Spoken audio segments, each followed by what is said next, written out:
Hello students, हम जो आज नया टॉपिक स्टार्ट कर रहे हैं वो है कंपाउंड इंटरेस्ट। और आज हम इसमें सबसे पहले पढ़ेंगे सक्सेसिव चेंज के बारे में। देखिए सक्सेसिव चेंज होता क्या है, एक ही चीज़ के ऊपर जो बार बार चेंजेस होते हैं, जैसे आपको नाम से ही पता चल रहा है सक्सेसिव, एक ही चीज़ के ऊपर जो बार बार चेंजेस होते हैं उस चीज़ को हम सक्सेसिव चेंज कहते हैं। ये चेंज जो है नेगेटिव में भी हो सकता है, प्लस में भी हो सकता है। तो आपने इसमें जो फॉर्मूले का यूज़ करना है वो होगा change 1 plus change 2 plus change 1 into change 2 upon 100। ये फॉर्मूला है। अगर आपका जो चेंज है वो नेगेटिव में है तो प्लस की जगह माइनस साइन आएगा, ठीक है। तो इसमें हम क्या समझेंगे, कंपाउंड इंटरेस्ट में सक्सेसिव चेंज का किस तरीके से यूज़ किया जाता है ये समझने की कोशिश करते हैं। देखिए यहाँ पे हमने लिखा है चेंज परसेंटेज, यानी अगर पहले साल कंपाउंड इंटरेस्ट 1% लगेगा तो दूसरे साल भी 1% लगेगा। तो फॉर 2 ईयर्स के लिए 2.01%। ये मैं आपको समझाऊंगा ये कैसे आता है, ठीक है। दूसरी बात, ये कंपाउंड इंटरेस्ट में इस तरीके से यूज़ होगा कि पहले साल जो चेंज है दूसरे साल भी वही चेंज होगा। यानी मानो अगर पहले साल रेट ऑफ इंटरेस्ट 5% का है तो दूसरे साल भी 5% का होगा, तो वहाँ पे हम चेंज लगाएंगे सक्सेसिव चेंज, ठीक है। तो समझते हैं 1% पर एनम अगर रेट ऑफ इंटरेस्ट है, ब्याज दर सक्सेसिव चेंज में अगर 1% वार्षिक है तो 2 साल में आपको कितना प्रतिशत ब्याज देना होगा किसी भी मूलधन यानी प्रिंसिपल के ऊपर। तो इसके लिए हमने फॉर्मूला यूज़ किया। देखिए चेंज 1 और चेंज 2 दोनों ही बराबर होंगे यहाँ पे, क्योंकि जितना पहले साल है उतना ही दूसरे साल भी होगा। तो हमने दोनों को क्या माना, 1%। तो फॉर्मूले के अंदर वैल्यू लगाई, चेंज 1 आएगा, चेंज 2 भी 1 है, change 1 into change 2 upon 100। 1 plus 1 2 और 1 इंटू 1 रहेगा, लेकिन अपॉन में 100 है तो 2 के बाद डेसिमल आएगा। तो 2.01%, ये 2 साल में इतना प्रतिशत आपको ब्याज देना होगा। यही हमने लिखा है 2.01%। देखिए अगर 2 साल की बात, दूसरे साल में 2% के हिसाब से बात करें तो कितना प्रतिशत ब्याज देना होगा, तो क्या होगा, चेंज 1 और चेंज 2 दोनों ही 2% होंगे। चेंज 1 की वैल्यू भी आपने लगानी है 2 और चेंज 2 की वैल्यू भी 2 plus change 1 into change 2 upon 100। सारी वैल्यू हम कहाँ लगा रहे हैं, इस वाले फॉर्मूले के अंदर। तो 2 + 2 4 प्लस 2 2 जा 4 और 2 के बाद डेसिमल, तो 0.04 इक्वल टू 4.04%। 4.04%। अब ज़रूरी नहीं है आप एग्ज़ाम में बैठ करके फॉर्मूले का यूज़ करें, तो आपने क्या करना है इसके लिए मैं आपको शॉर्ट ट्रिक बता रहा हूँ। क्या करेंगे, जो भी परसेंटेज आपको दी गई है यानी सालाना ब्याज दर जो भी है उसका स्क्वायर करना है, आपने राइट साइड में रख देना है। 1 का स्क्वायर 1 होगा, और क्योंकि डिनोमिनेटर में यहाँ पे 100 है तो 2 के बाद डेसिमल आएगा, तो इसलिए हमने 0.01 लिखा, और 1 का डबल 2।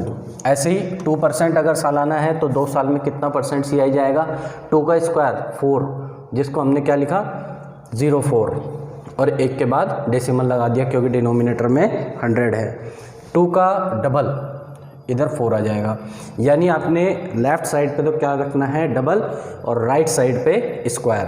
अगर स्क्वायर 2 डिजिट से ज़्यादा है तो वो लेफ़्ट की तरफ कैरी फॉरवर्ड हो जाएगा। ऐसे ही देखिए 3% सालाना अगर ब्याज दर है तो 2 साल में कितना प्रतिशत ब्याज देंगे, 3 का स्क्वायर 9, सिंगल डिजिट स्क्वायर है तो 0.9 रखेंगे क्योंकि डिनोमिनेटर में 100 है। 3 का डबल 6। 4% सालाना अगर ब्याज दर है तो 2 साल में कितना परसेंट कंपाउंड इंटरेस्ट लगेगा, 4 का स्क्वायर 16, 2 के बाद डेसिमल, और 4 का डबल 8। 5% सालाना ब्याज दर है तो 5 का स्क्वायर 25, 2 के बाद डेसिमल लग जाएगा, और 5 2 जा 10, तो 10.25% ये आपको इतना प्रतिशत ब्याज देना होगा प्रिंसिपल के ऊपर। तो प्रिंसिपल का सीधा सीधा आप 10.25% कैलकुलेट कर लेंगे तो आपके पास यहाँ पे इंटरेस्ट आ जाएगा कि कितना कंपाउंड इंटरेस्ट पेबल होगा आफ्टर 2 ईयर्स। 6% सालाना अगर ब्याज दर है तो 6 का स्क्वायर 36 और 6 का डबल 12, तो 12.36% ब्याज देना होगा। 7% सालाना ब्याज दर है तो 7 का स्क्वायर 49 और 7 का डबल 14, तो 14.49% आपको ब्याज देना होगा यहाँ पे। 8% पर एनम अगर ब्याज दर है तो कितना कंपाउंड इंटरेस्ट पेबल होगा आफ्टर 2 ईयर्स, तो 8 का स्क्वायर 64, 8 का डबल 16, तो 16.64% आप प्रिंसिपल का कैलकुलेट करेंगे तो आपके पास ब्याज निकल के आ जाएगा। 9% सालाना ब्याज दर है, तो 9 का स्क्वायर 81 और 9 का डबल 18, तो 18.81% आपको यहाँ पे ब्याज देना होगा। 10% सालाना ब्याज दर है, तो 10 का स्क्वायर देखिए 100 होता है, तो 100 की यहाँ पे सिर्फ डबल जीरो आएगी, एक आ जाएगा कैरी लेफ्ट साइड, ठीक है, तो 2 के बाद हम डेसिमल लगा देंगे। और 10 का डबल 20 और 20 में एक कैरी जोड़ेंगे, तो 21% आपको यहाँ पे ब्याज देना होगा अगर 10% सालाना ब्याज दर है। 11% पर एनम अगर ब्याज दर है तो कितना परसेंट कंपाउंड इंटरेस्ट पेबल होगा, तो 11 का स्क्वायर 121 की 2 डिजिट यहाँ पे आएंगी और 1 कैरी आ जाएगा, तो हमने 21 यहाँ पे रखा और 1 को ले गए लेफ्ट साइड में कैरी। फिर 11 का डबल 22 और एक कैरी था तो 23, तो 23.21% आपको ब्याज देना होगा। ऐसे ही अगर 12% पर एनम है तो 2 साल में कितना परसेंट ब्याज देंगे 12% के लिए, देखिए 12 का स्क्वायर 12 का स्क्वायर 144 का 44 आएगा डबल डिजिट के बाद डेसिमल और 1 कैरी फॉरवर्ड, 12 का डबल 24 प्लस 1 25, तो हम ये कहेंगे कि यहाँ पे आप कितना ब्याज पे करेंगे कंपाउंड इंटरेस्ट 25.44%, ठीक है। इस तरीके से आप को ब्याज दर अगर दोनों साल की बराबर है तो आप इस तरीके से शॉर्टकट मेथड लगा के सीधा कंपाउंड इंटरेस्ट निकाल सकते हैं 2 साल का कितना होगा, ठीक है। यहीं पे अगर सिंपल इंटरेस्ट की बात होती, देखिए सिंपल इंटरेस्ट की बात होती तो 1% सालाना है तो 2 साल में कितना जाता 2%, 2% ईयरली है तो 2 साल में जाता 4%, 3 साल में जाता 6%, 4 साल में जाता 8%, तो इस तरीके से आपने करना है।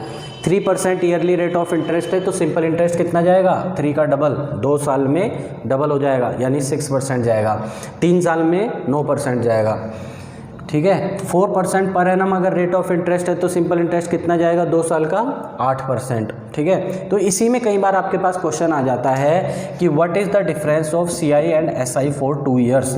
देखिए कॉमनली तो हम इसका फॉर्मूला यूज़ करते हैं PR/100 की whole power 2, where P is the principal मूलधन जो है जितना आपने लोन लिया है, R ब्याज दर होगी वार्षिक ब्याज दर, रेट ऑफ इंटरेस्ट कितना है डिवाइड बाय 100 और इसका स्क्वायर कर देंगे तो आपके पास कंपाउंड इंटरेस्ट और सिंपल इंटरेस्ट का डिफरेंस आ जाएगा 2 साल का। लेकिन शॉर्टकट से हम कैसे करते हैं, हमें पता है मान लो अगर 1% सालाना ब्याज दर है तो 2 साल में कंपाउंड इंटरेस्ट कितना जाएगा 2.01%, और 2 साल का सिंपल इंटरेस्ट कितना होगा, सालाना 1% है तो 2 साल में सिंपल इंटरेस्ट जाएगा 2%, 2.01 और 2 का डिफरेंस कितना होगा 0.01, तो यहाँ पे डायरेक्टली हम 0.01% ऑफ प्रिंसिपल अगर निकाल देंगे तो CI और SI का अंतर आ जाएगा अगर सालाना ब्याज दर कितनी है 1%। इसी तरीके से मान लो सालाना ब्याज दर 5% है तो 2 साल का कंपाउंड इंटरेस्ट कितना होगा 10.25%। अगर 10.25% 2 साल का कंपाउंड इंटरेस्ट है 5% सालाना ब्याज दर के हिसाब से, तो सिंपल इंटरेस्ट 2 साल का कितना होगा 10%, तो यहाँ डिफरेंस कितना आ जाएगा, सिर्फ डिफरेंस आ जाएगा ये 0.25% ऑफ प्रिंसिपल। तो डायरेक्टली आप सक्सेसिव चेंज का इन 2 साल के कंपाउंड इंटरेस्ट और सिंपल इंटरेस्ट के डिफरेंस में भी इसको आप यूज़ कर सकते हैं, ठीक है। तो इसका बहुत ज़्यादा फ़ायदा होने वाला है क्वेश्चंस में, हम डायरेक्टली कई बार इसका यूज़ करेंगे। चलिए अब बात करते हैं 3 साल के लिए। अगर कंपाउंड इंटरेस्ट आपको बोला गया कि सालाना ब्याज दर 1% है, रेट इज़ 1% पर एनम, तो 3 साल में कितना परसेंट कंपाउंड इंटरेस्ट जाएगा। ये तो मैंने वैल्यू पहले से लिखी है, पहले हम इसको समझेंगे सक्सेसिव चेंज से। जब हम इसको सक्सेसिव चेंज से करेंगे तो ये जो कंपाउंड इंटरेस्ट है 2 साल का परसेंटेज वाइज ये C1 बन जाता है, ध्यान रखिएगा। ये कितना बन गया 2.01 क्या बन गया C1, और C2 यहाँ पे क्या बनेगा फिर से 1%। दोनों को पॉजिटिव में ले रहे हैं, क्यों, क्योंकि जब इंटरेस्ट लगता है तो प्रिंसिपल इंक्रीज करता है, तो ये प्लस में हमने वैल्यू रखनी है, ठीक है। तो C1 2.01% और C2 1%। फिर से ये वैल्यू फॉर्मूले के अंदर लगाई गई, तो 2.01% प्लस 1% प्लस C1 कितना है अब 2.01 इंटू 1/100, तो 2.01 प्लस 1 3.01, 2.01 इंटू 1, ये 2.01 ही रहेगा, और 2 के बाद पहले से डेसिमल था, 2 के बाद और लग जाएगा, यानी डेसिमल 4 के बाद आएगा, तो इसको आप ऐड करेंगे 3.0301% कंपाउंड इंटरेस्ट पेबल होगा अगर सालाना ब्याज दर 1% है। ऐसे ही 2% के लिए आते हैं। 2% 2 साल में देखो कंपाउंड इंटरेस्ट परसेंटेज वाइज कितना लगता है, 4.04%।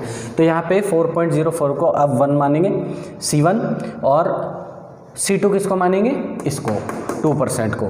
तो 4.04% plus C2 that is 2 plus 4.04 into 2/100, 4.04 plus 2 6.04 आ जाएगा, और 404 इंटू 2 808, 2 के बाद डेसिमल है तो 4 के बाद डेसिमल लग जाएगा, तो 808 में एक जीरो और लगा के फिर आपको 4 के बाद डेसिमल लगाना पड़ेगा। ऐड किया गया तो 6.1208%, 6.1208% इतना कंपाउंड इंटरेस्ट आपको देना होगा 3 साल में। तो आप प्रिंसिपल का डायरेक्टली 6.1208% भी निकाल सकते हैं।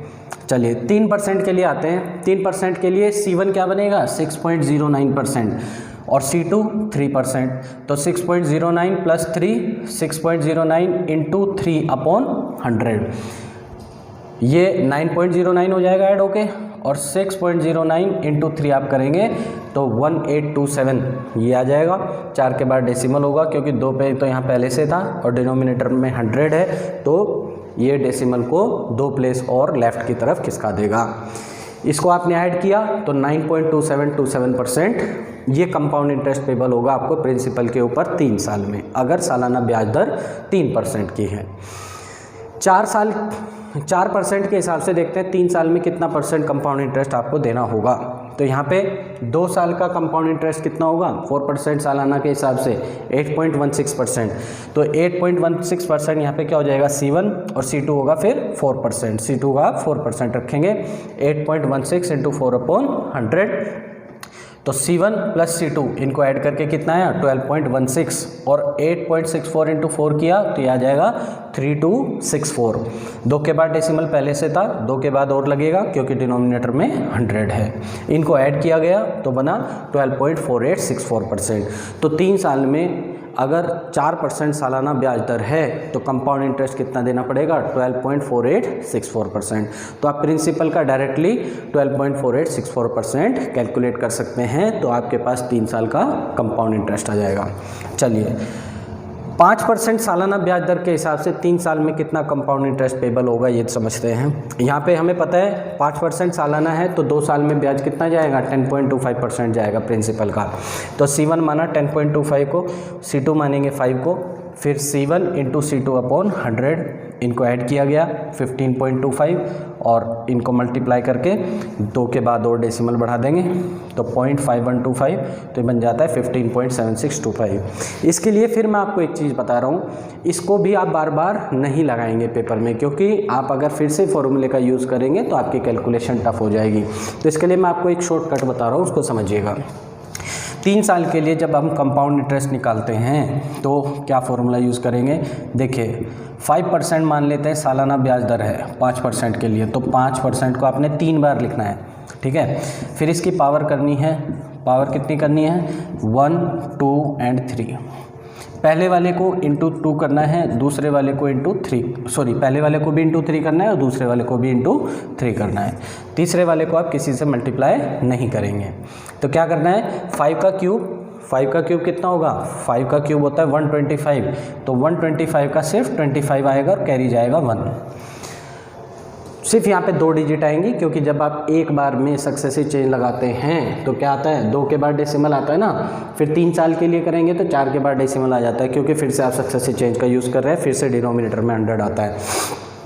तो 5 का क्यूब 125 का सिर्फ आप 25 रखेंगे, कैरी जाएगा 1। फिर 5 का स्क्वायर 25 इंटू 3 75, और 75 प्लस 1 76, ठीक है। 4 डिजिट हो गई, 4 डिजिट के बाद आप डेसिमल लगा देंगे। 5 की पावर 1 5 ही रहेगा, इंटू 3 करेंगे तो 15, तो डायरेक्टली क्या आ जाएगा आपके पास 15.7625%, जो कि 3 साल का कंपाउंड इंटरेस्ट होगा प्रतिशत वाइज, ठीक है। इसी तरीके से देखिए अब हम 6% के लिए कैलकुलेट करेंगे, ये मैं आपको सब करके दिखाऊंगा। अभी 6% के लिए कैलकुलेट करते हैं तो सबसे पहले क्या होगा, राइट साइड से आपने चलना है। 6 का क्यूब करेंगे पहले। 6 का क्यूब कितना होता है? 216। तो 216 का 16 आ जाएगा, कैरी जाएगा 2। ठीक है, अभी मैं लिख रहा हूँ यहाँ पे ताकि आपको याद रहे। 6 का स्क्वायर होता है 36। 36 इंटू 3 108, क्योंकि फिर 3 से इंटू करना है। 36 इंटू 3 108, 108 प्लस 2 110। 110 का सिर्फ यहाँ पे 10 आएगा और कैरी जाएगा 1। फिर 6 को करना है आपने इंटू 3। 6 3 जा 18 और प्लस 1 ये हो जाएगा आपके पास 19। 1 क्योंकि कैरी था। तो 19.1016% आपको कंपाउंड इंटरेस्ट पे करना होगा 3 साल में। अगर सालाना ब्याज दर कितनी है? सालाना ब्याज दर यदि 6% है। फिर करेंगे 7% सालाना ब्याज दर अगर है तो क्या करना है? 7 का क्यूब। 7 का क्यूब होता है 343। 343 का 43 आएगा, कैरी जाएगा 1। आपने ध्यान रखना है 2 ही डिजिट आपने रखनी है सबसे पहले। अगर 3 डिजिट आ रही हैं तो कैरी फॉरवर्ड हो जाएगा, और अगर 1 डिजिट आ रही है तो यहाँ पे आपको 2 प्लेस कवर करने होंगे 0 पुट करके। फिर 7 का स्क्वायर होता है 49। 49 इंटू 3 करेंगे 147। 147 प्लस 3 150। 150 का 50 आएगा, कैरी फॉरवर्ड 1 हो जाएगा। 7 इंटू 3 करेंगे, 7 3 जा 21 और प्लस 1 ये कैरी, तो यहाँ जाएगा 22.5043%। 8% सालाना ब्याज दर है, तो 3 साल में कितना प्रतिशत ब्याज आपको देना होगा कंपाउंड इंटरेस्ट? तो 8 का क्यूब करेंगे। 8 का क्यूब होता है 512, 512। 512 का सिर्फ 12 आएगा, कैरी जाएगा 5। ठीक है, फिर 8 का स्क्वायर। 8 8 जा 64। 64 इंटू 3 करना है। 64 इंटू 3 देखिए कैसे करना है। आप पहले करेंगे 60 इंटू 3, तो 36 18 180। फिर 4 इंटू 3 करेंगे, 4 3 जा 12 180 और 12 192। 192 प्लस 5 197। 197 का 97 आएगा, कैरी फॉरवर्ड हो जाएगा यहाँ पे 1। फिर 8 इंटू 3 करना है आपने डायरेक्टली। 8 3 जा 24 प्लस 1 ये कैरी था, दैट इज़ 25.9712% आपका कंपाउंड इंटरेस्ट हो जाएगा 3 साल के लिए। 9% per annum rate of interest है, तो 3 साल में कितना % कंपाउंड इंटरेस्ट आपको देना होगा? 9 का क्यूब होता है 729। 729 का 29 आ जाएगा और कैरी फॉरवर्ड हो जाएगा 7। फिर 9 का स्क्वायर इंटू 3 करना है। 9 का स्क्वायर करेंगे, 9 का स्क्वायर होता है 81। 81 इंटू 3, 81 इंटू 3 करना नहीं आ रहा बच्चों को, तो 80 इंटू 3, 8 3 जा 24 यानी 240 और 1 इंटू 3 आ जाएगा। तो 240 प्लस 3 243 और 243 प्लस 7 250। तो 250 का यहाँ पे सिर्फ आएगा 50, कैरी फॉरवर्ड हो जाएगा 2। ठीक है, फिर 9 इंटू 3 करना है। 9 3 जा 27 प्लस 2 29, क्योंकि 2 कैरी भी था, तो 29.5021% हो जाएगा ये। 10% per annum rate of interest है, तो 3 साल में कितना कंपाउंड इंटरेस्ट पे करेंगे? तो 10 का क्यूब होता है 1000। 1000 की 00 आएगी, कैरी फॉरवर्ड हो जाएगा 10। फिर 10 का स्क्वायर इंटू 3 करना है। 10 का स्क्वायर होता है 100। 100 इंटू 3 300। 300 प्लस 10 310। 310 का सिर्फ 10 आएगा और 3 हो जाएगा, कैरी फॉरवर्ड लेफ्ट साइड में। फिर 10 इंटू 3 30 और 30 प्लस 3 33, तो यहाँ पे ये आ जाता है 33.1%। कितना परसेंट होगा? 33.1%। इस तरीके से आप कंपाउंड इंटरेस्ट निकाल सकते हैं 3 साल के लिए। देखिए, इसमें एक और क्वेश्चन बनता है कि what is the difference between CI and SI for 3 years. CI and SI for 3 years का डिफरेंस बताइए। तो इसके लिए हम क्या करते हैं, मान लो अगर 5% सालाना ब्याज दर है, 5% सालाना ब्याज दर है, तो 3 साल का कंपाउंड इंटरेस्ट तो कितना होगा? 15.7625। और 3 साल का सिंपल इंटरेस्ट कितना होगा अगर 5% ब्याज दर है? 15%। तो 15.7625% में से 15% माइनस कर देंगे तो 0.7625% आपके पास डायरेक्टली आ जाएगा। तो आप फिर क्या लिखेंगे? 0.7625% ऑफ प्रिंसिपल आप निकाल देंगे, तो डायरेक्टली आपके पास 3 साल का सिंपल इंटरेस्ट और कंपाउंड इंटरेस्ट का डिफरेंस आ जाएगा। तो उम्मीद करते हैं ये successive increase and successive decrease. Successive decrease को हम सक्सेसिव डिस्काउंट भी बोलते हैं। देखिए सक्सेसिव इंक्रीज का जो यूज़ होगा वो होगा कंपाउंड इंटरेस्ट में, और सक्सेसिव डिक्रीज या सक्सेसिव डिस्काउंट का यूज़ होगा प्रॉफिट एंड लॉस में। देखिए इस क्वेश्चन को अगर हम सक्सेसिव डिक्रीज से करते हैं तो कैसे होगा। नॉर्मली मैं आपको बता रहा हूँ 50% का डिक्रीज़ है, फिर 30% का डिक्रीज़ है, फिर 20% का डिक्रीज़ है। क्वेश्चन आपके पास कुछ ऐसा आएगा कि what is the equivalent discount in place of 50%, 30% and 20%। अब हम ये कह रहे हैं पहला जो डिस्काउंट है 50% का है, सेंट मीन्स 100, तो यानी ओरिजिनल वैल्यू अगर 100 थी तो उस पर 50% की छूट दी गई। 50%, 100 का 50% कितना होगा, 50 रुपये की छूट दी गई, तो यानी अब वैल्यू रह गई 50। अब कितने की छूट दे रहा है, अब दे रहा है 30% की छूट।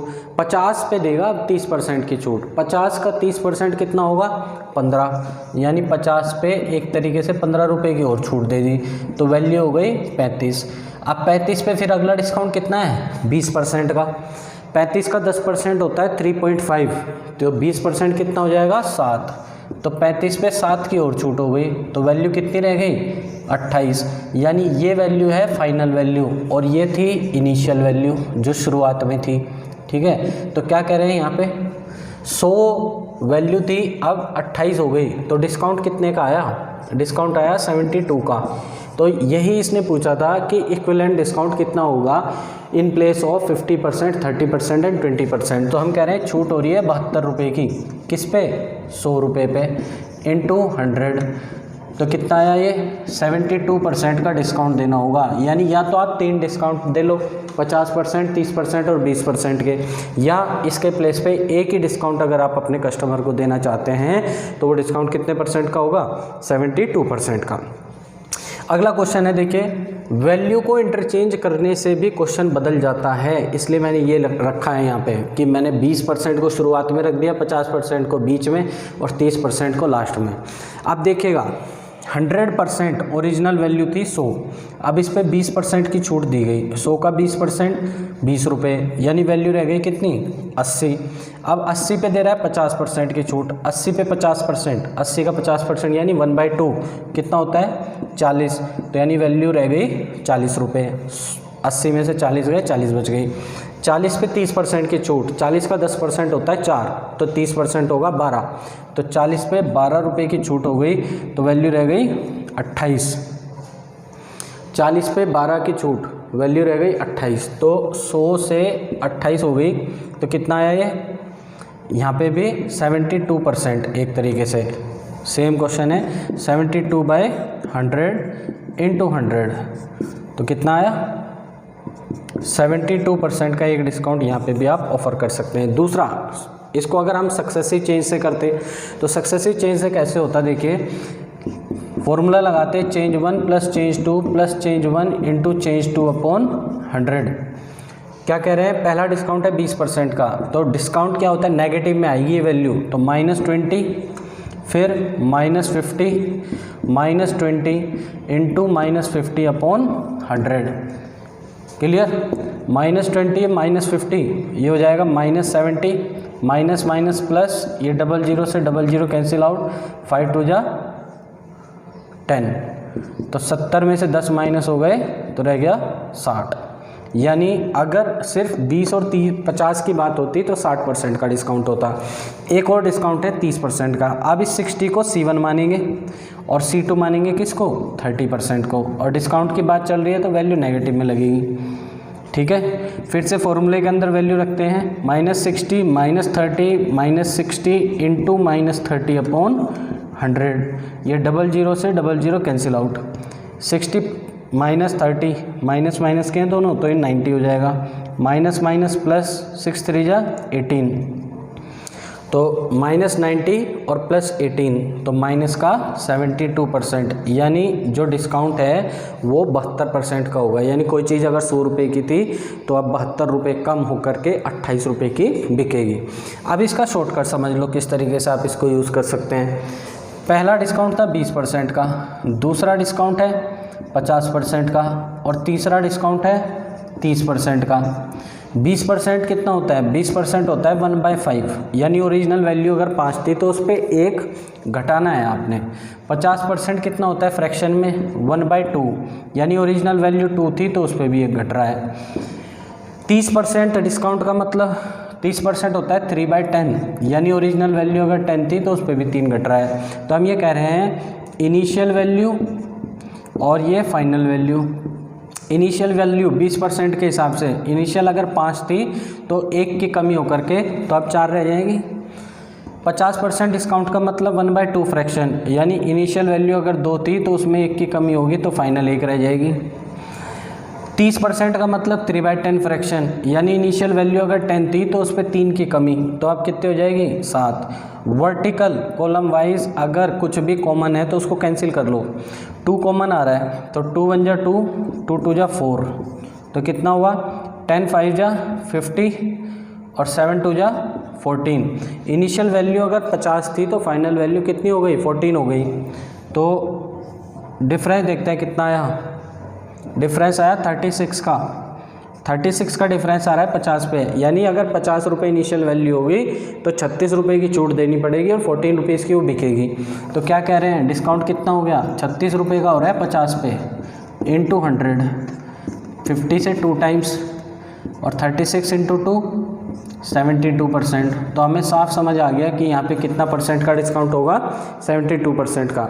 इस क्वेश्चन को आपने मेथड को अपने दिमाग में बिठा लेना है, क्योंकि इस मेथड से आगे हम और भी बहुत सारे क्वेश्चंस करेंगे। अभी इसमें देखते हैं हम इक्विवेलेंट डिस्काउंट। देखिए क्वेश्चन में क्या कह रहा है कि एक डिस्काउंट है 10% का और दूसरा है 20% का। इन दो डिस्काउंट के प्लेस पे अगर आप कस्टमर को एक डिस्काउंट ऑफर करना चाहें तो वो सिंगल डिस्काउंट कितने % का होगा? तो इसको आप सक्सेसिव चेंज से भी कर सकते हैं, लेकिन वैल्यू जो है वो नेगेटिव में लगाएंगे। तो सक्सेसिव चेंज से देख लेते हैं पहले। चेंज 1 चेंज 2 दोनों नेगेटिव में होंगे। Change 1 into change 2 upon 100। 00 से 00 कैंसिल, -10 -20 ये -30 हो जाएगा। माइनस माइनस प्लस 2, -30 + 2 माइनस का 28, यानी अगर एक डिस्काउंट आप ऑफ़र करना चाहते हैं तो कितने % होगा? 28% का होगा। दूसरा तरीका क्या है? इनिशियल वैल्यू और फाइनल वैल्यू को कंपेयर कर लेते हैं। देखिए इसको ध्यान से समझना, क्योंकि इसके बेसिस पे हम और भी क्वेश्चंस करेंगे। 10% कितना फ्रैक्शन होता है? 10% होता है 1/10, यानी अगर इनिशियल वैल्यू 10 थी तो उस पर 1 की छूट दी गई तो फाइनल वैल्यू 9 आएगी। दूसरा फिर 20% कितना होता है? 1/5, यानी इनिशियल वैल्यू अगर 5 थी तो उस पर 1 की छूट दी गई तो फाइनल वैल्यू कितनी होगी? 4। इसको हम मल्टीप्लाई कर लेते हैं। मल्टीप्लाई क्यों कर रहे हैं? क्योंकि ये सक्सेसिव डिक्रीज़ या सक्सेसिव इंक्रीज़ जो है या कंपाउंड इंटरेस्ट जो है ये जीपी की फॉर्म पे चलता है, इसलिए हमें वैल्यू यहाँ पे मल्टीप्लाई करनी होती है। तो जो भी कॉमन होगा कॉलम वाइज उसको मल्टीप्लाई कर लेते हैं। 2 कॉमन आ रहा है तो 2 2 जा 4, 2 5 जा 10, ये मल्टीप्लाई किया तो 5 5 जा 25 और 9 2 जा 18, यानी इनिशियल वैल्यू अगर 25 थी तो फाइनल वैल्यू कितनी आई? 18। तो छूट कितने की है? छूट है 7 की। कितने पे? 25 पे इंटू 100, तो 25 चौका 100, 7 4 जा 28, यानी 28% का यहाँ पे आप डिस्काउंट दे सकते हैं इन दो डिस्काउंट के स्थान पे। दूसरे क्वेश्चन पे आ रहे हैं। यहाँ पे आपको 4 डिस्काउंट दिए गए हैं। इन 4 डिस्काउंट के स्थान पे एक सिंगल डिस्काउंट देना है तो कितने % का होगा? तो देखिए इनिशियल वैल्यू और फाइनल वैल्यू। 12 1/2% होता है 1/8 फ्रैक्शन, यानी इनिशियल वैल्यू अगर 8 थी तो उस पर 1 की छूट दी गई तो फाइनल वैल्यू 7 होगी। 9 1/11% ये होता है 1/11 फ्रैक्शन, यानी इनिशियल वैल्यू अगर 11 थी तो उस पर 1 की छूट दी गई तो फाइनल वैल्यू कितनी हो जाएगी? 10। 11 1/9% ये 1/9 फ्रैक्शन होता है, यानी इनिशियल वैल्यू अगर 9 थी तो 9 पे 1 रुपये की छूट तो फाइनल वैल्यू 8 होगी। 10% 1/10 फ्रैक्शन होता है, यानी इनिशियल वैल्यू अगर 10 थी तो उस पर 1 रुपये की छूट, फाइनल वैल्यू 9 होगी। कॉलम वाइज जो भी कॉमन होगा उसको कैंसिल आउट कर लेंगे। देखिए 9 से 9 कैंसिल, 8 से 8 कैंसिल और 10 से 10 कैंसिल, यानी इनिशियल वैल्यू अगर 11 थी तो फाइनल वैल्यू 7 रह गई। तो कितने की कमी आई? 4 की कमी आई। इनिशियल कितनी थी? 11 इंटू 100, तो 400 अपॉन 11 कितना हो जाएगा ये 11 3 जा 33 बचा 7 70 11 6 जा 66 4/11%, यानी 36 4/11% का सिंगल डिस्काउंट देना होगा इन 4 डिस्काउंट के स्थान पर। नेक्स्ट क्वेश्चन पे आते हैं। इसमें कह रहा है 57 1/7%। देखिए कितना फ्रैक्शन होता है, ये होता है 4/7 फ्रैक्शन, और 66 2/3% होता है 2/3 फ्रैक्शन। यानी इनिशियल वैल्यू और फाइनल वैल्यू का कंपैरिजन कर रहे हैं। देखिए इनिशियल वैल्यू अगर 7 थी तो उस पर 4 की छूट मिली, 7 पे 4 की छूट मिली तो फाइनल वैल्यू 3 रह जाएगी। और यहाँ पे क्या कह रहा है, इनिशियल वैल्यू अगर बेस वैल्यू 3 थी तो उस पर 2 की छूट दी जाएगी, तो फाइनल वैल्यू 1 रह जाएगी। कॉलम वाइज जो भी कॉमन होगा उसको पहले कैंसिल आउट कर लेंगे, तो 3 से 3 कैंसिल हो जाएगा। तो क्या कह रहे हैं, इनिशियल वैल्यू अगर 7 थी तो फाइनल 1 रह गई। तो कितने की कमी आ रही है, कमी आ रही है 6 की। कितने पे, 7 पे इंटू 100, तो 600/7 कितना परसेंट होगा, 7 8 जा 56, तो बचा कितना 4, तो कितना रह गया 40 को डिवाइड करेंगे 7 से, 7 5 जा 35 बचा 5 /7, तो 85 5/7% का डिस्काउंट देना होगा आपको इन 2 डिस्काउंट के प्लेस पे। चलिए अभी समझते हैं सक्सेसिव इंक्रीज़ क्या होता है। जैसे डिक्रीज़ में तो नेगेटिव में चल रहे थे, इसमें पॉजिटिव में चलेंगे। तो क्या कह रहे हैं, इनिशियल वैल्यू और फाइनल वैल्यू का कंपैरिजन कर रहे हैं। तो 12 1/2% कितना होता है, 1/8 फ्रैक्शन। यानी इनिशियल वैल्यू अगर 8 थी तो उस पर 1 का इंक्रीमेंट होगा तो फाइनल वैल्यू 9 हो जाएगी। फिर से अदर इंक्रीज बोल रहा है 12 1/2% के, तो वो भी क्या होता है 1/8 फ्रैक्शन। यानी इनिशियल वैल्यू अगर 8 थी तो फाइनल वैल्यू कितनी हो जाएगी, 1 का इंक्रीमेंट यानी 9। कॉलम वाइज इनको मल्टीप्लाई कर लेते हैं क्योंकि कॉमन तो कुछ है नहीं। 8 8 जा 64 और 9 9 जा 81। तो इनिशियल वैल्यू अगर 64 थी तो फाइनल वैल्यू कितनी हो जाएगी, 81 हो जाएगी। तो इक्विवेलेंट इंक्रीज़ कितना आएगा, 64 से 81 हो गया, तो कितना आ रहा है 17 का इंक्रीमेंट है। 17 का इंक्रीमेंट है कितने पे, 64 पे इंटू 100। परसेंटेज वाइज निकाल लेते हैं इसको। 4 से कितना चौका 64, 16 चौका 64, और ये कटा इससे 25 बार। चलिए आगे इसको देखते हैं कितना बचा है। 25 धाम 250 और 25 सत्ते 225, 25 सत्ते 175, 250 और 175 कितना हुआ 425। तो 425/16 करिए इसको मल्टीप्लाई और डिवाइड। 16 दूनी 32 बचा 10 रह गया 105। 16 पंजे 80, 16 छिक्का 96, 16 छिक्का 96, 105 और 96 कितना 9/16%, यानी 26 9/16% का इंक्रीमेंट होगा अगर इन 2 इंक्रीमेंट के प्लेस पे एक सिंगल इंक्रीमेंट देना चाहें। चलिए अब हम सीआई के क्वेश्चंस करते हैं इसी के बेसिस पे। देखिए यहाँ पे क्या कह रहा है, अमाउंट को समझते हैं। देखिए सबसे पहले अमाउंट क्या चीज़ होती है, अमाउंट होती है प्रिंसिपल प्लस सीआई। प्रिंसिपल यानी मिश्र धन जो भी है वो क्या होगा, मूलधन प्लस चक्रवृद्धि ब्याज। अब अमाउंट जो है सिंपल इंटरेस्ट के केस में क्या होता है, प्रिंसिपल प्लस यहाँ पे ऐसा ही आ जाता है बस। तो आपने ध्यान रखना है अमाउंट में क्या होता है, अमाउंट 2 चीज़ का मिश्रण होता है, किसका, मूलधन और ब्याज का। चलिए यहाँ पे क्या कह रहा है, रेट जो है वो 12.5% का है, टाइम दिया गया है 2 साल, और सीआई दिया गया है 6 रुपये 80 पैसे। मूलधन ज्ञात करना है। तो हम कह रहे हैं प्रिंसिपल, इनिशियल क्या होता है, इनिशियल होता है प्रिंसिपल, और फाइनल वैल्यू क्या होती है, फाइनल वैल्यू होती है amount. 12.5% per annum rate of interest है। 12.5% कितना होता है, 1/8, यानी प्रिंसिपल अगर 8 था तो उस पर 1 का इंक्रीमेंट यानी अमाउंट 9 हो जाएगा। और दूसरे साल फिर क्या होगा, फिर से 12.5% लग रहा है, यानी प्रिंसिपल अगर 8 होगा तो 8 पे 1 रुपये ब्याज लग के फिर से 9 हो जाएगा। तो इसको मल्टीप्लाई कर लेते हैं।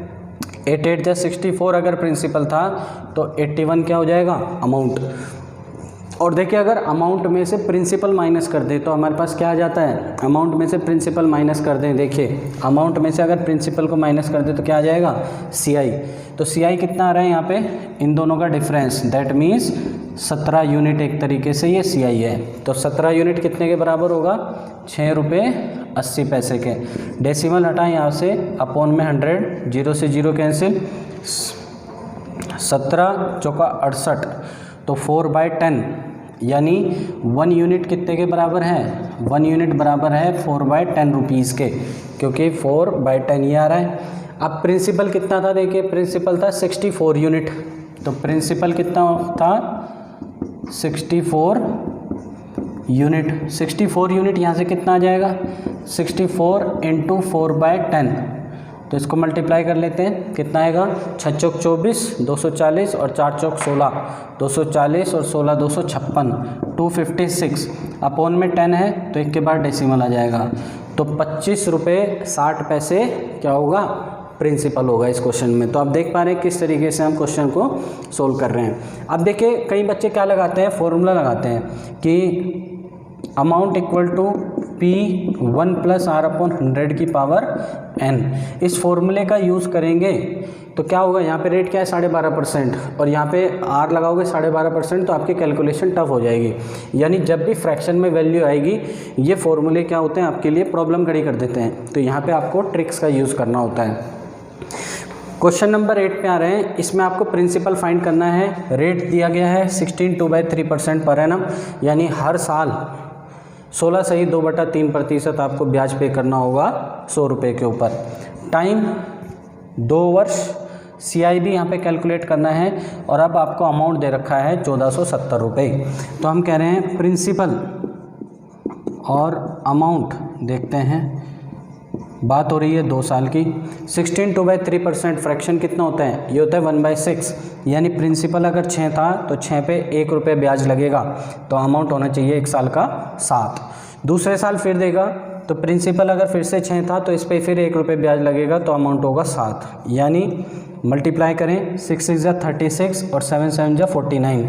प्रिंसिपल अगर 36 था तो अमाउंट 49 होगा, लेकिन अमाउंट कितना दे रखा है 1470, तो हम बोल रहे हैं 49 यूनिट जो है वो कितने के बराबर होगा, 1470 रुपये के। 7 से डिवाइड करें, 7 7 जा 49, 7 2 जा 14, 7 1 जा 7 और 0, फिर 7 से डिवाइड किया, 7 1 जा 7 और 7 3 जा 21, तो 1 यूनिट बराबर कितने के आ गया, 30 रुपये के। क्या फाइंड करना है, अमाउंट प्रिंसिपल फाइंड करना है पहले। तो प्रिंसिपल कितना होगा, प्रिंसिपल होगा 36 यूनिट, तो 36 × 30, 36 दिए 108, तो 1080, ये तो आ जाएगा आपके पास प्रिंसिपल। और CI भी पूछा गया है, तो 1470 में से 1008 अगर आपने 1080 अगर माइनस कर दिया तो आपके पास CI आ जाएगा। या दूसरा आप ऐसे कर सकते हैं कि इन दोनों का जो डिफरेंस होगा वही CI होगा, तो CI कितना आएगा यहाँ से 49 में से 36 माइनस 9 और 4 13, तो 13 यूनिट ये CI आएगा। और 1 यूनिट कितने के बराबर थी 30, तो 13 यूनिट, 13 3 39, 390, तो CI यहाँ पे कितना होगा 390 रुपये और प्रिंसिपल 1080।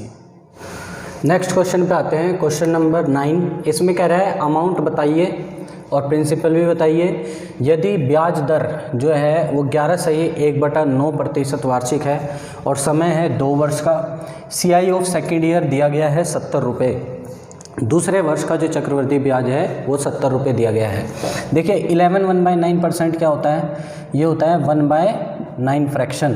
तो फिर से हम कंपेयर करते हैं प्रिंसिपल और अमाउंट को, मूलधन और मिश्र धन को। मूलधन यदि 1 साल का 9 रुपये था तो उस पर 1 रुपये ब्याज लगेगा, तो मिश्र धन कितना हो जाना चाहिए 1 साल का 10 रुपये। लेकिन बात हुई है 2 साल की, तो दूसरे साल यदि फिर से मूलधन 9 रुपये होगा तो उस पर फिर से 1 रुपये ब्याज लगेगा, तो मिश्र धन 100 हो जाना चाहिए। तो 9 9 जा 81 और 10 × 10 100, तो 2 साल का अगर प्रिंसिपल 81 रुपीज़ होगा तो 2 साल का अमाउंट कितना हो जाएगा 100 रुपये चक्रवृद्धि ब्याज में।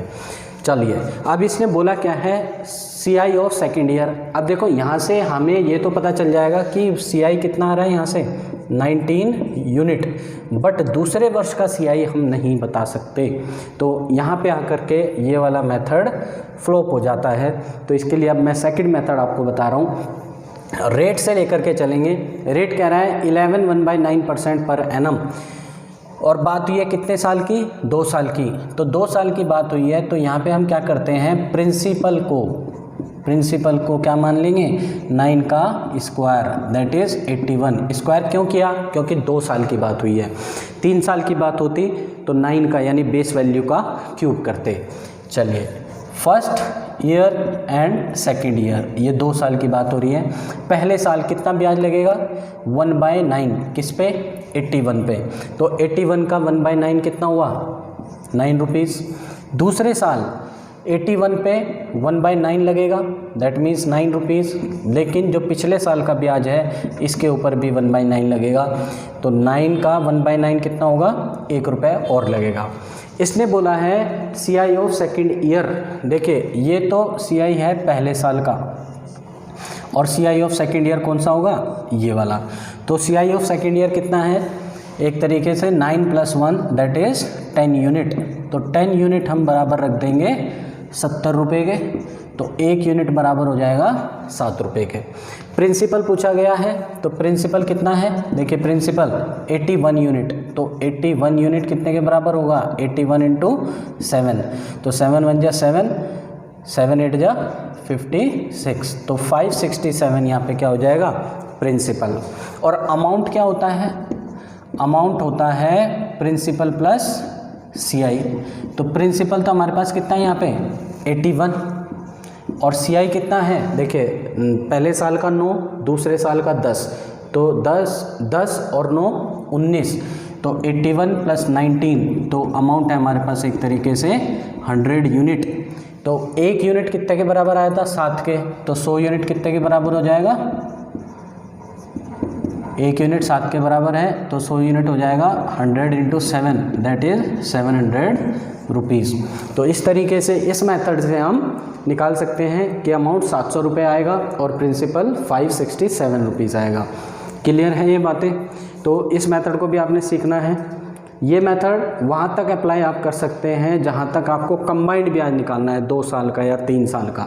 लेकिन अगर इंडिविजुअल ईयर, जैसे यहाँ पे सेकेंड ईयर था, इंडिविजुअल ईयर है, तो ऐसे में आप इसका यूज़ नहीं कर सकते। चलिए नेक्स्ट क्वेश्चन पे आते हैं, क्वेश्चन नंबर 10। इसमें कह रहा है कि प्रिंसिपल बताइए, यदि रेट जो है पर एनम कितना होगा 15%, वार्षिक ब्याज दर यदि 15% की है, समय 2 साल, CI और SI का अंतर दे रखा है 2 साल का, 2 रुपये 70 पैसे, और CI भी यहाँ पे आपको बताना है। अब फॉर्मूला मैंने आपको एक बताया था CI SI के डिफरेंस का 2 साल के लिए, PR/100 की होल पावर 2। देखिए CI और SI 2 साल का डिफरेंस, 2 रुपये 70 पैसे आप यहाँ रख देंगे, लेकिन यहाँ पे आपको प्रिंसिपल नहीं पता है, रेट पता है 15%, तो इसको आप डायरेक्टली भी यूज़ कर सकते हैं।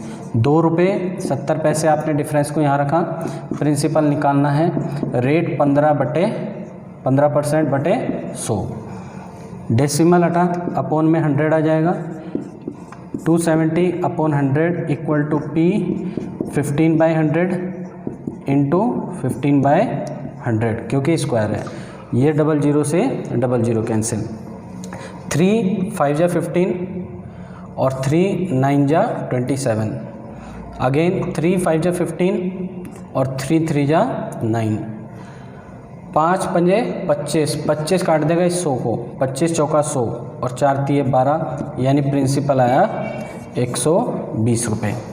120 रुपये यदि प्रिंसिपल आ रहा है। अब देखो आपको CI भी फाइंड करना है, तो इस तरीके इस फॉर्मूले का यूज़ करके आप प्रिंसिपल तो निकाल लिया, लेकिन जब आप CI निकालेंगे तो क्वेश्चन टफ हो जाएगा। तब क्या करना पड़ेगा आपको, 15% का या तो फिर सक्सेसिव चेंज निकालना पड़ेगा, और सक्सेसिव चेंज इसके ऊपर लगाएंगे तो कैलकुलेशन करनी पड़ेगी बहुत ज़्यादा। तो इसमें भी हम किस मेथड को यूज़ करेंगे, इस वाले मेथड को।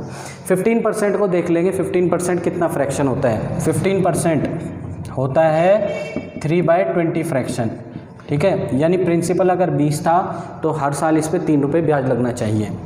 चलो प्रिंसिपल, अब देखो 2 साल की बात हुई है तो प्रिंसिपल को हम यहाँ पे 20 का स्क्वायर यानी 400 मानेंगे, पहला साल और ये दूसरा साल।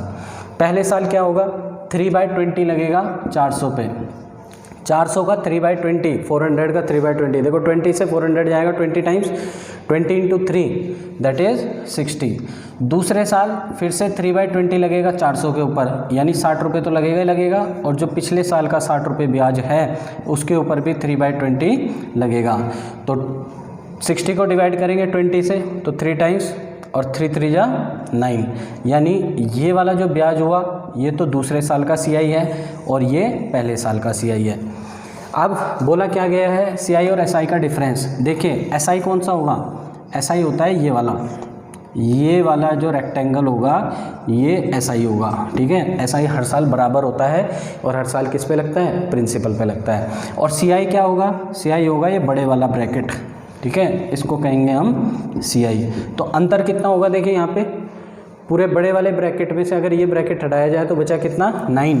तो CI और SI का अंतर कितना है, 9 यूनिट, जो कि किसके बराबर होगा, 2 रुपये 70 पैसे के। डेसिमल हटा, अपॉन में 100, 0 से 0 कैंसिल, 9 3 जा 27, तो ये बन जाएगा आपके पास 1 यूनिट इक्वल टू 3/10।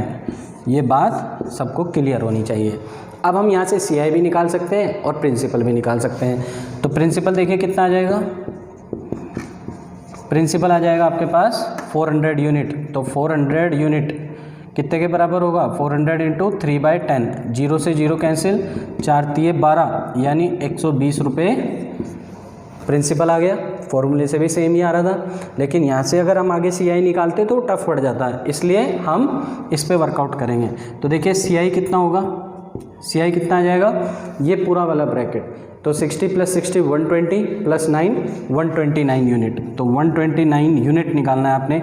एक यूनिट है 3/10 के इक्विवेलेंट, तो 3/10 से इंटू कर देंगे, 12 तिये 36, 9 तिये 27, 360 और 27 387, एक के बाद डेसिमल है तो 38.7 रुपीज़ ये हो जाएगा CI। क्वेश्चन नंबर 11 पे आ रहे हैं। देखिए क्या कह रहा है इसमें, प्रिंसिपल फाइंड करना है, टाइम है 2 साल का, CI और SI का अंतर दे रखा है 40 रुपये, rate for the first year यानी आप R1 बोल सकते हैं इसको, वह है 14/2/7%। 14/2/7% फ्रैक्शन में कितना होता है, 1/7 फ्रैक्शन। और दूसरे साल का रेट दिया गया है, let's say it is R2, 11 1/9%, तो कितना फ्रैक्शन होता है, 1/9 फ्रैक्शन। तो यहाँ पे क्या करते हैं इस टाइप के क्वेश्चन में, हम कह रहे हैं प्रिंसिपल अगर आप मानेंगे तो अब तक क्या कर रहे थे, अब तक कर रहे थे कि जो भी बेस वैल्यू थी उसका स्क्वायर 2 साल के लिए प्रिंसिपल मान लेते थे। लेकिन यहाँ पे क्या करते हैं, दोनों की बेस वैल्यू अलग अलग है लेकिन प्रिंसिपल तो दोनों के लिए कॉमन मानना होगा। तो 7 और 9 का कॉमन नंबर यानी लीस्ट कॉमन मल्टीपल मान लेते हैं प्रिंसिपल, तो वो कितना हो जाएगा, 63। फर्स्ट ईयर की बात हो रही है और फिर सेकेंड ईयर की बात हो रही है। फर्स्ट ईयर क्या होगा, 1/7% लगेगा, सॉरी 1/7 फ्रैक्शन लगेगा 63 पे, तो 9 रुपये। दूसरे साल क्या होगा, 1/9 लगेगा 63 पे, तो यानी 7 रुपये, और इस 9 रुपये पे भी 1/9 लगेगा कितना, 1 रुपया। तो ये हो जाएगा CI।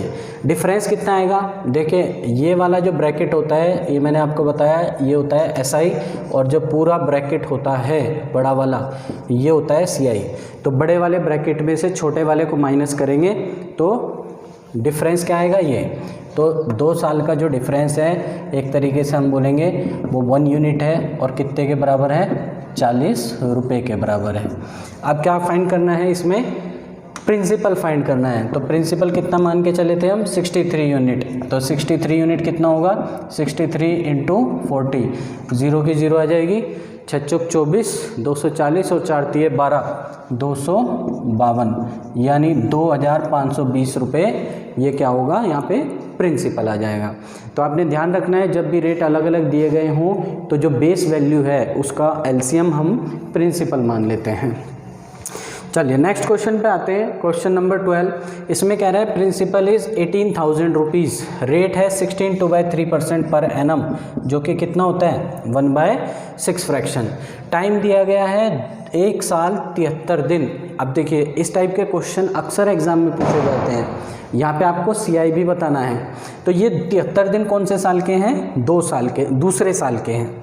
तो यहाँ पे हम क्या करेंगे, प्रिंसिपल को अगेन क्या मानेंगे, 2 साल, कितने साल की बात हुई है, एक तरीके से 2 साल की बात हुई है, क्योंकि ये 73 दिन दूसरे साल के हैं। तो 6 का स्क्वायर यहाँ पे करना होगा और उसको हम मानेंगे प्रिंसिपल, दैट इज़ 36। पहले साल फर्स्ट ईयर एंड ये सेकेंड ईयर। पहले साल 1/6 इंटरेस्ट लगेगा 36 पे, यानी 6 रुपीज़। दूसरे साल 36 पे फिर 1/6 लगेगा, इसका मतलब 6 रुपीज़। और जो पिछले साल के 6 रुपये हैं उस पर भी 1/6 इंटरेस्ट लगेगा, तो 1 रुपया और लगेगा। देखिए ये जो इंटरेस्ट है ये CI है कौन से साल का, दूसरे साल का। लेकिन हमें सिर्फ कितना चाहिए, हमें चाहिए सिर्फ 73 दिन का। तो हम कह रहे हैं एक साल में कितने दिन होते हैं, 365। तो 73 दिन को अगर ईयर में कन्वर्ट करेंगे तो कितने ईयर हो जाएंगे, एक तरीके से 365 से डिवाइड कर दिया जाएगा, 7×5 35, यानी ये होगा 1/5 ईयर। तो हमें पूरे साल का ब्याज नहीं चाहिए, हमें कितने साल का ब्याज चाहिए, सिर्फ 1/5 ऑफ ईयर का। तो एक यहाँ पे क्या कहेंगे कि 1 ईयर का जो CI है, या आप बोले सेकेंड ईयर का जो CI है वो कितना होगा, 7 यूनिट। कितना होगा, 7 यूनिट। आपको चाहिए सिर्फ 1/5 ऑफ ईयर, तो 1/5 ऑफ सेकेंड ईयर हम कर लेंगे, दैट इज़ कितना आ जाएगा, 7/5 यूनिट। ये होगा हमारे पास CI 1/5 ऑफ सेकेंड ईयर का। ठीक है, चलो अब प्रिंसिपल देखिए, प्रिंसिपल दे रखा है 18,000, प्रिंसिपल दिया गया है 18,000 और प्रिंसिपल को हम कितना मान के चल रहे थे, 36 यूनिट। तो 36 यूनिट एक तरीके से 18,000 के बराबर है। तो यहाँ से 1 यूनिट निकाल लेंगे, 18 एकम 18 और 18 दूनी 36 और 2 5 जा 10। तो यहाँ से हमारे पास वैल्यू आ गई 1 यूनिट की कितनी, 500। 1 यूनिट कितना होगा, 500। आपको CI बताना है 1 साल 73 दिन का।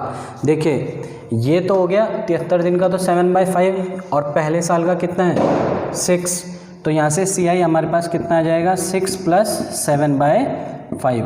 तो 6 5 जा 30 + 7 37/5 यूनिट, ये आपको निकालना है।